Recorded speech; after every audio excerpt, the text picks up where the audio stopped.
మొత్తం డబ్బింగ్ చెప్పేసిన తర్వాత ఆయన నేను ఇంజనీర్ దగ్గర కూర్చున్నాను, ఆయన డబ్బింగ్ రూమ్లో ఉన్నారు.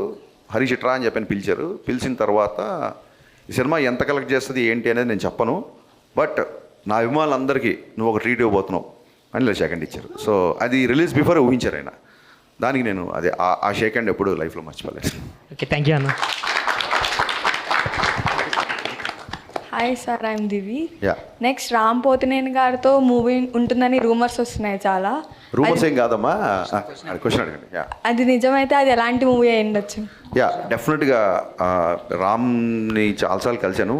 ఇంకా రామ్ ఎనర్జీ గురించి, అతని పర్ఫార్మెన్స్ గురించి, అతనుకున్న సినిమా పట్ల రామ్కున్న డెడికేషన్ గురించి నేను కొత్తగా చెప్పక్కర్లేదు. మొన్న కూడా డబుల్ స్మార్ట్కి ఆయన షిఫ్ట్ అయినప్పుడు 15 డేస్లో వర్కౌట్ చేసి ఆ క్యారెక్టర్ ఫిట్నెస్ ఎలా సంపాదించానో చూసినప్పుడు నేను చాలా ఆశ్చర్యపోయాను. డెఫినెట్గా రామ్ గారికి నేను ఏం చేశానంటే, ఇంతకుముందు ఒకసారి ఒక ఇద్దరు హీరోలను ఒక కథ చెప్పా. సో ఆ కామెంట్ నాకు బాగా నచ్చింది. ఇంతకుముందు ఒకసారి చెప్పా. సో అందులో అసలు ఒక ఫైట్ కానీ ఒక చిన్న చెంపదెబ్బ కూడా ఉండదు. So I want make that kind of film. ఒకసారి చెప్తే, బ్రో మన ఇద్దరం చేస్తే ఫ్యాన్ 5లో తిరగాలి, ఇది 2లో తిరుగుతుంది అన్నాడు. సో ఆ లైన్ విన్నాక నేను ఓకే రామ్ 5లో తిరిగే ఫ్యాన్ తిరగడం కాదు, అసలు టాప్ లేచిపోయే కంటెంట్తోనే వస్తాను నేను అని చెప్పి వచ్చాను. So yeah, very soon I'm eager, I'm very much interested to do film with Ram. Very soon ఉంటుంది. Next hi sir.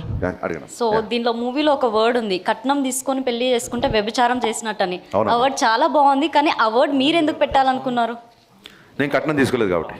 ఓకే. అలా కాదు, ఏమవుతుందంటే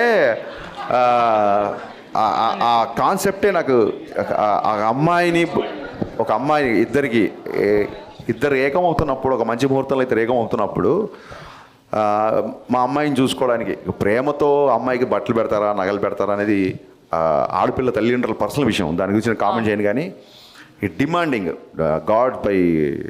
గాడ్స్ గ్రేస్ ఇప్పుడున్న మోడర్న్ సొసైటీలో ఇప్పుడున్న అమ్మాయిలు అబ్బాయిలు అనేవాళ్ళు నిజంగా డెఫినెట్గా వరకట్నం చావులు అవన్నీ చాలా వరకు తగ్గిపోయాయి.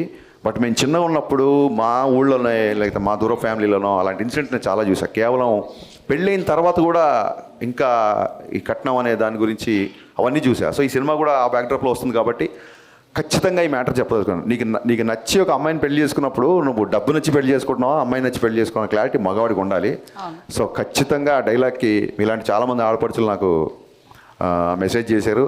సో ఒకటి రాసినప్పుడు అది 10 మందికి రాసినప్పుడు వచ్చిన హై కంటే కూడా అది 10 మందికి రీచ్ అయ్యి వాళ్ళు దాన్ని అడ్రస్ చేసినప్పుడు ఇంకా ఎక్కువగా హై వస్తుందమ్మా. సో మీరు ఆ డైలాగ్ గుర్తు చేయడం, నేను చెప్పడం మళ్ళీ చెప్తున్నాను. నిజంగానే కట్నం తీసుకొని కాపురం చేస్తే మగవాడు వ్యభిచారం చేసినట్టు, అది చాలా చాలా తప్పు. Thank you.